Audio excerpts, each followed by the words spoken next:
আপনার পাড়া প্রতিবেশী এবং আপনার কিছু নিকট আত্মীয় আপনার পেছনে এতটা লেগে থাকবে যে তারা সবসময় চাইবে আপনাকে কিভাবে ভালো রাস্তা থেকে খারাপ রাস্তাতে নিয়ে যাওয়া যায়, আপনাকে কিভাবে আর ৫ জন সাধারণ মানুষের দলে ফেলা যায়।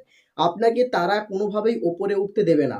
আপনি জীবনে ভালোভাবে চলছেন, আপনি জীবনে কাউকে তোয়াক্কা করছেন না। যতটুকু পারছেন নিজেই করছেন, নিজের কাজ নিজে করছেন, কারোর উপর নির্ভরশীল হচ্ছেন না। এতে আপনার পাড়া প্রতিবেশী আর আপনার খুড়তুতো, জেঠতুতো আর আপনার কিছু নিকট আত্মীয় আপনার এই উন্নতিতে এতটা পরিমাণে জ্বলবে যে তারা আপনাকে সহ্য করতে পারবে না। আপনার পেছনে লোক লাগিয়ে দেবে যাতে আপনাকে তারা সর্বক্ষণ বিরক্ত করে।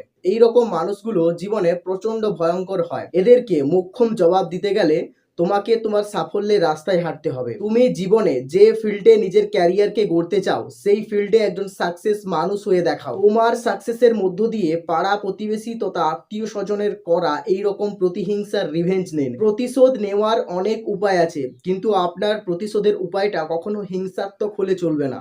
আপনাকে সবসময় অহিংস পথে থেকে আপনার সাথে ঘটা সমস্ত অন্যায়ের রিভেঞ্জ নিতে হবে।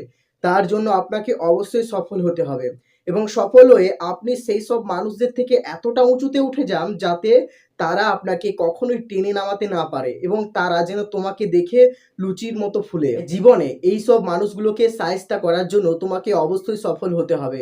রাত দিন এক করে এতটা পরিশ্রম করো যাতে তুমি সফল হওই এবং সফল হতেই হবে, কারণ সফল না হলে তুমি এদের মোক্ষম জবাব দিতে পারবে না। আর এদেরকে যদি মোক্ষম জবাব না দিতে পারো তাহলে এরা তোমার পেছনে আরো বেশি করে লাগবে। তাই এইসব মানুষকে চিরজীবনের জন্য শিক্ষা দিতে তোমাকে অবশ্যই সাকসেসফুল একজন মানুষ হতে হবে, তোমাকে একজন প্রতিষ্ঠিত মানুষ হতে হবে, তোমাকে সম্মানীয় মানুষ হতে হবে যাতে তোমাকে সারা বিশ্বের মানুষ চেনে।